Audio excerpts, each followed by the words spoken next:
I never thought I'd be the guy to find out my wife, Lisa, was cheating on me. We've been together for about 7 years, married for 5, and honestly, I thought we had a decent thing going.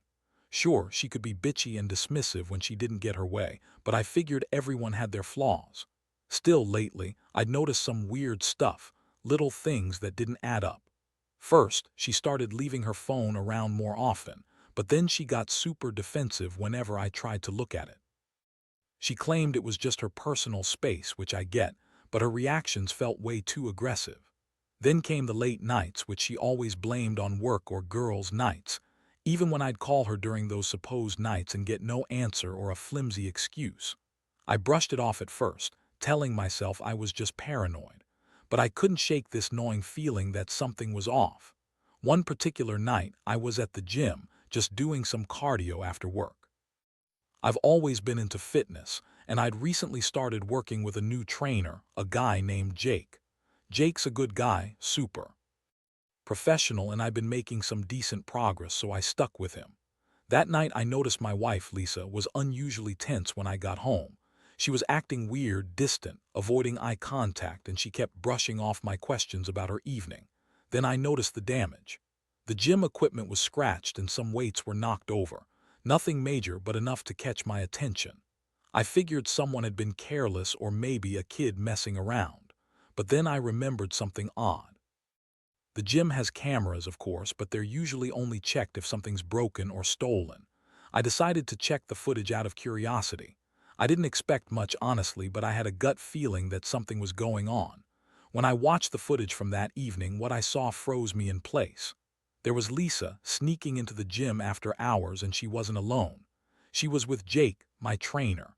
They were close, way too close. They weren't just talking, they were doing more. I saw her kiss him, then go into the locker room with him. The whole thing played out like a bad movie. I couldn't believe my eyes, my wife, my partner, cheating on me with the guy I trusted to help me get stronger. The shock hit me like a ton of bricks. I replayed the footage a few times, trying to convince myself I was seeing things, that maybe it was a joke. But no, the evidence was clear. That night, Lisa and Jake were in the gym, and they were doing more than just a workout. I felt like I'd been punched in the stomach. All the trust, all the years of marriage, suddenly felt meaningless. I couldn't sleep that night, just staring at the ceiling, trying to process what I'd just seen. The next morning, I woke up with a pounding headache and a stomach full of lead. My mind kept replaying the footage over and over, like some twisted nightmare I couldn't wake up from. I knew I had to confront her, but I didn't quite know how. Part of me just wanted to pack my bags, walk out, and never look back. But I also felt this strange, burning need to hear her lie her way out of it, to see how far she'd go to deny everything. Lisa was already acting weird when I got home from work. She was pretending to be busy, cleaning the kitchen like her life depended on it, avoiding eye contact.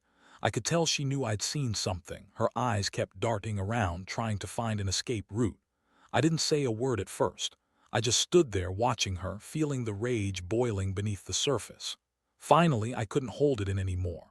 I looked her straight in the eyes and said, "Who the hell is Jake, Lisa?" Her face blanked out for a second, then the fake smile she always wore grew even more forced. She spun around, trying to act casual, but I wasn't buying it anymore.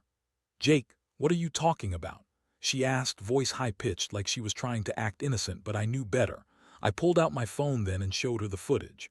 Her face froze, her eyes widened, and for a second I thought she might faint. "Oh, come on, that's not what it looks like," she said, trying to brush it off. "You're acting crazy. That's just a friendly workout session after hours. It's not what you think," she lied so effortlessly I almost believed her for a second. Almost, but I'd seen what I saw. I told her straight, "That's not just a friendly workout, Lisa. You were kissing him. You were in the locker room with him. What the hell is going on?" Her lips trembled and her eyes darted away like a guilty kid caught stealing cookies. And then she snapped, her voice turned bitchy, dismissive.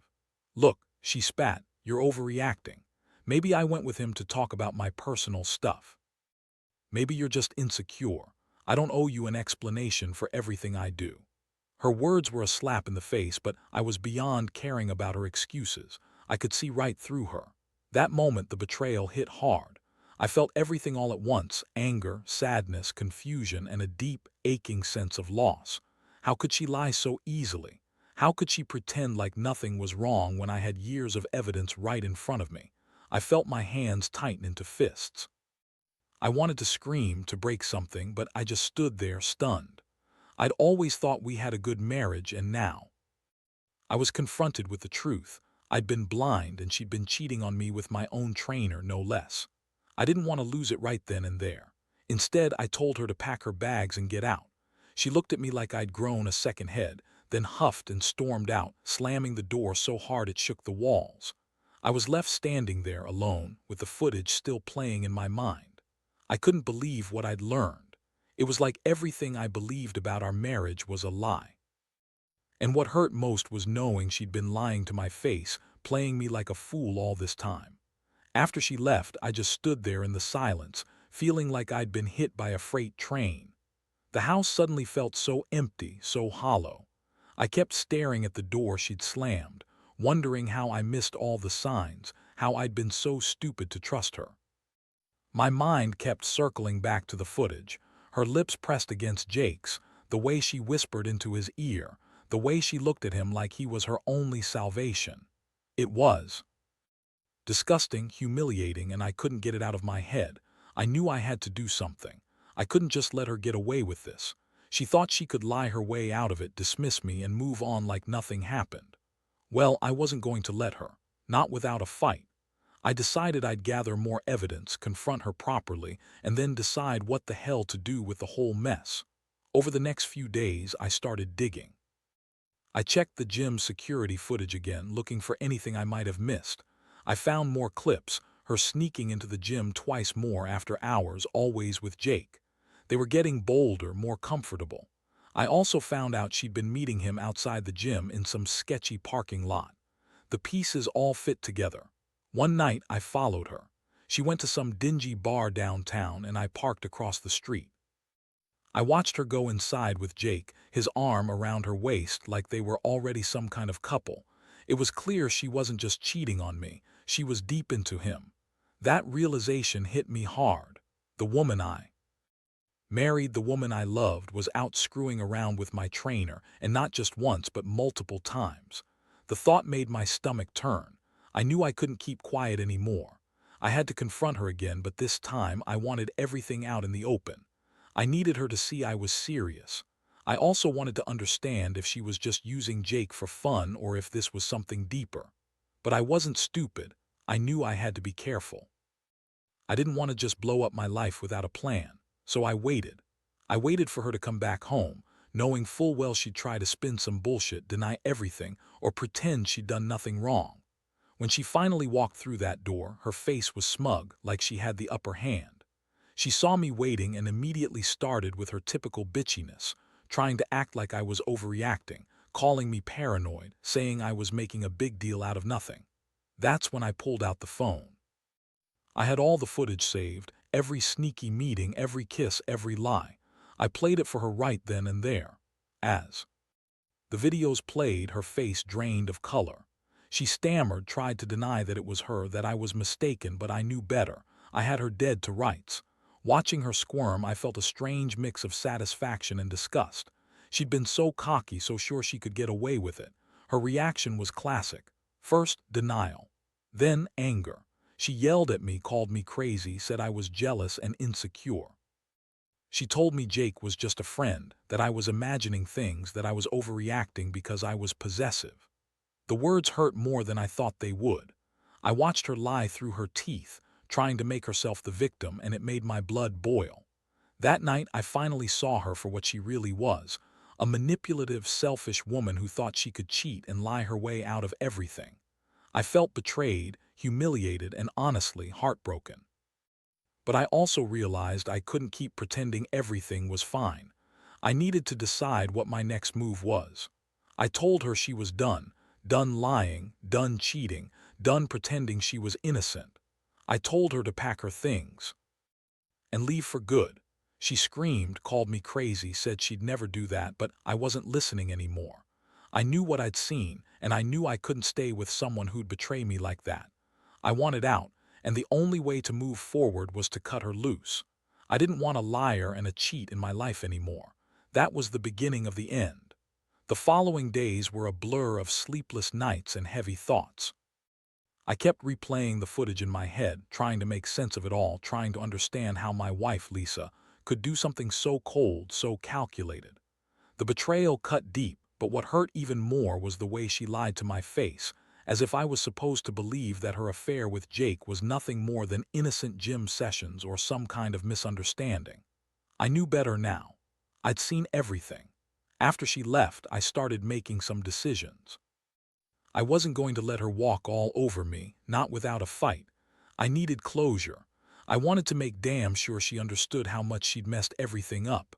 I started by gathering all the evidence I could find, screenshots of text messages, photos from her phone, and more footage from the gym's security cameras. I kept them all in a folder, my insurance, just in case she tried to deny everything or spin her stories. I also reached out to my best friend, Mark. I needed someone to talk to, someone who wouldn't just tell me to forgive or forget. Mark listened patiently as I told him everything: the affair, her lies, the footage. He was furious too, said Lisa had shown her true colors and that I deserved better. That was some comfort in the moment, knowing I wasn't just losing my wife. I was losing someone I couldn't trust anymore. But I wasn't done. I had to make sure Lisa paid for her betrayal, not just emotionally, but in a way that she'd really understand. I started plotting my revenge. Not some petty thing, something calculated, something that would hit her where it hurt. I wanted her to know she couldn't get away with cheating and lying without consequences. I decided I'd take her to court for the damages, the emotional damage, the breach of trust, the lies she spun so effortlessly. In the meantime, she kept calling, pretending to be remorseful, begging me to talk. She'd try to manipulate me, say she loved me, say she'd change. But I knew better. I'd seen her true face now. I was done falling for her lies. I told her she'd burned her bridge, and I wasn't interested in hearing her excuses anymore. I wanted her to face the reality of what she'd done, how she'd shattered our marriage and my trust. I also decided to confront Jake. I wasn't the type to go shouting into the void, but I wanted him to know I wasn't stupid. I found out where he worked and paid him a visit. I didn't threaten or yell. What would be the point? Instead, I calmly told him that I knew what he'd been doing with my wife, how he'd betrayed my trust, and that if he ever tried to contact her again or mess with me, I'd make sure he regretted it. It was a cold warning, but I needed him to understand I wasn't some pushover. Looking back, I realized I was trying to regain some control over a situation that had spun completely out of my control. My entire world was crashing down around me, but I refused to let her or Jake ruin me entirely. I started focusing on me, going back to the gym, working on my career, reconnecting with friends I'd neglected. I needed to rebuild my strength, physical and emotional. Because if there's one thing I learned, it's that no matter how much someone betrays you, you have to keep fighting for yourself. Honestly, I don't think I've fully processed everything yet. There's a part of me that's still angry, still hurt, and maybe always will be. But I also know that I can't let her destroy me. Not anymore. I've got to find a way to move forward, even if it's just one step at a time. And I guess that's what I want to tell anyone reading this. Trust is fragile, and when it's broken, the fallout is devastating. But you've got to pick yourself up, learn from it, and keep going. Because at the end of the day, no one can take away your dignity unless you let them. The weeks after she left felt like a nightmare I couldn't wake up from. Everything was quiet, almost painfully so. No more sneaking around, no more lies, no more her bitchy attitude acting like I was the crazy one. But underneath all that, I was still haunted by what I'd seen, her lips pressed against Jake's, the way she looked at him like he was the only thing that mattered. That image stayed with me like a scar I couldn't ignore. I threw myself into rebuilding my life. Started going to the gym more regularly, pushing harder than ever before. It helped me channel my anger, my frustration, into something productive. I also cut off all contact with Lisa. No texts, no calls, no explanations. The only thing I wanted was to move past this mess and regain some sense of normalcy. I knew I couldn't undo what happened, but I could control how I responded to it. One day, I decided I'd had enough of the waiting game. I needed closure, not just internally but legally. I contacted a lawyer and started the process of divorce. I wanted her out of my life completely, and I refused to let her manipulate me or keep me hanging. I wanted her to face the consequences of her actions, nothing more, nothing less. It was a tough decision, but I knew it was what I needed to do to start healing. Throughout this process, I also found myself reflecting a lot. I asked myself whether I'd missed the signs, whether I'd been blind to the red flags. Honestly, I'd always thought she was a bit bitchy, but I never imagined she'd cheat on me with my trainer. It made me realize that sometimes you can't see the truth until it hits you right in the face. Trust is a fragile thing, and once it's broken, it's almost impossible to fully repair. Meanwhile, I kept the footage as a reminder, proof of her betrayal, a record of her lies. I didn't want to forget what she'd done, but I also didn't want her to control my emotions anymore. I was determined to move forward, to rebuild my life without her. I knew I'd have to be cautious, watch my heart, and not let anyone manipulate me like she did. That lesson was the hardest but the most valuable one. I also made peace with the fact that I might never fully get over this pain. It's always going to be part of me, a reminder of how trust can be shattered in an instant. But I also learned that I'm stronger than I thought. I survived something that would have broken many people, and I'm still standing. That's what matters. I've learned to lean on myself more, to trust my instincts, and to recognize red flags early. Looking back, I realized the betrayal changed me. It made me more cautious, more aware of who I let into my life. But it also made me realize my own strength, that I won't tolerate being lied to or cheated on. I want to believe one day I'll find someone who's honest, loyal, and kind. But for now, I'm focusing on myself. The most important thing I've learned is that no matter how much someone hurts you, you can choose to heal, to be better, to walk away stronger. And if you're reading this feeling broken, just know you're not alone. It sucks, it hurts like hell, but eventually the wounds will heal. You just have to keep fighting for yourself. Now, looking back, I realize that this whole ordeal has been one of the most brutal lessons of my life. Losing Lisa was like losing a part of myself I thought was unbreakable. But strangely enough, I don't regret what happened. It opened my eyes to the fact that I deserve honesty and respect, things I was willing to overlook for too long. I see now that I was pretending everything was okay because I didn't want to face the truth. The hardest part was the betrayal, but what was even worse was the realization that I'd allowed her to treat me like trash for so long. I kept making excuses for her bitchy attitude, thinking it was just her personality, not realizing she was capable of something so cold and calculated. That truth hit me hard, but it also pushed me to become better, stronger. I refused to be a victim of her lies anymore. I've learned to trust myself again, to listen to my gut, and to respect my feelings.